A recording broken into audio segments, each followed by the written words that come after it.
Here is the Houston Museum of Natural Science. Look at these trees. Looking at these trees and walking underneath them is all worth it. Look at that. This is right in front of the museum. What's your name? Me, I'm Martha. He's Charlie. He's Charlie. So tell us, what is this? It's a green iguana. Where? They're from Mexico, Central America. So he just seems like he's enjoying it there. Yeah, I'm pretty warm, and I'm like the warm rock. He's sitting on basking. Oh my God, he's got his eyes closed. Look what you're doing to him. Yeah, he loves this. He loves having his forehead rubbed. Can I touch him? Yeah, you might want to wash your hands before you eat, or... Okay. All right, I'm here at the Museum of Natural Science in Houston, and I'm here with... Hi, my name is Nicole Temple, and I'm the Director of Youth Education Programs here at the museum. Well, Nicole, tell us what this museum has to offer. We got a little bit of everything, and currently it is February of 2012. If you guys come in a year, everything is going to be different. So we'll show you what we have now, and then you can come back in a year. We are getting ready to build a new wing, or we've actually built a new wing, and we're filling it right now. So that's why things are kind of shifting around. Currently we have a Paleontology Hall, we have a Chemistry Hall, we have several temporary exhibit halls, we have the Weiss Energy Hall, we have a Chemistry Hall, we have our planetarium, a butterfly center, African wildlife, Texas wildlife, Malacology, gems and mineral, wow. all the Americas. So we have pretty much a little bit of everything. We also have a bummy downstairs. His name is On Cock. He is the oldest person in the building and occasionally gets fan mail from children. Wow. Okay, so tell us about the museum hours and the admission. Museum hours are pretty generous. We are open generally from 9 until 5 or 9 until 6, depending on daylight savings time. We're also open on the weekends from 9 until the same hours. And on Tuesdays from 2 to 8, we're free. So if you're here on a Tuesday, come on over. That gets you into all the permanent exhibit halls. The planetarium runs a little bit later on Fridays in case you want to catch a laser light show. And sometimes we have events on Friday nights, like Mixers or Elixirs, or special events or parties that happen too. Well, could you take us on a little tour? Absolutely, let's go.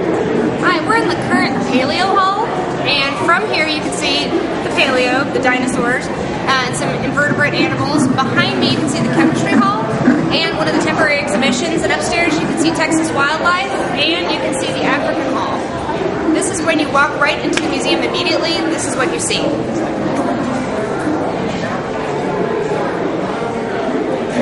And there she blows. We're at the Pendulum. It's just outside the Weiss Energy Hall, and this is one of the most popular things at the museum. When we have school groups here in the mornings, you can come and see kids piled around this thing. What it's doing is it is a pendulum. It is being moved by the Earth's gravity. It's attached to a wire that goes up way up into the ceiling. And because the wire, the focus of the wire is so far up, it uses the earth moving underneath it to move the pendulum. Wow. It takes about 8 minutes for each one of these pegs to get knocked down, and when one does get knocked down, then all the kids clap and applaud, and it's the biggest thing ever. We're in the Weiss Energy Hall, and this hall has a couple functions. One is to explain oil and oil exploration. It tells you about different elements of earth science, and it takes you into the center of the earth on the Geovator.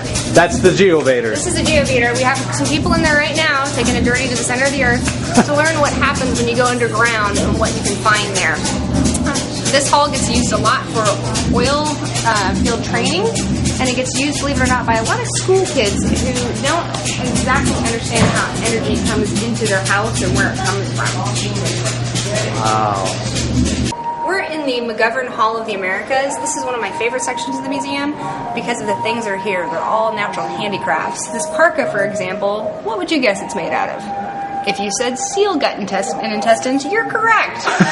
When you are looking at the things, particularly in this Arctic section, you have to look at the background and see that there's not much in the way of trees, there's not much in the way of grasses, so the things that they used to make these items were what they had.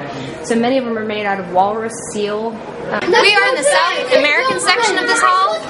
Over here we have the Aztecs, behind me we have the Inca, and over there we have the Maya. So we're here in the Frensley Hall of African Wildlife, and we've got a ton of different things here, but this little guy is my favorite. He's kind of a little rock rodent.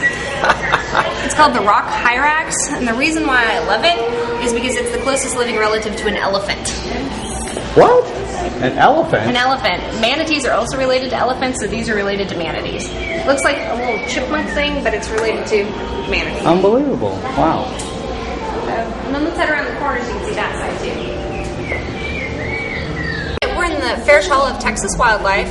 What we've got going on currently is different representations of different animals that live in biomes that you would find in Texas. So we have the big thicket piney forest, we have marshes, we have the coastal environment, we have the coral reefs at the flower garden banks, and pretty soon this is going to get redone with more animals and more information. We are at the Malacology Hall. We have a pretty good representation of all the different kinds of shells that you can find in all the different oceans. We have a superlative collection of shells. That's probably the thing we have the most of. We probably have 2 million shells in our collections facility. That thing right there is the world's largest snail shell. Wow. So the shell itself is almost 3 feet long. The animal that lived inside of it would have been about 6 or 7 feet. And it would have lived in the bottom of the ocean, sort of going slowly and snarfing up things from the bottom.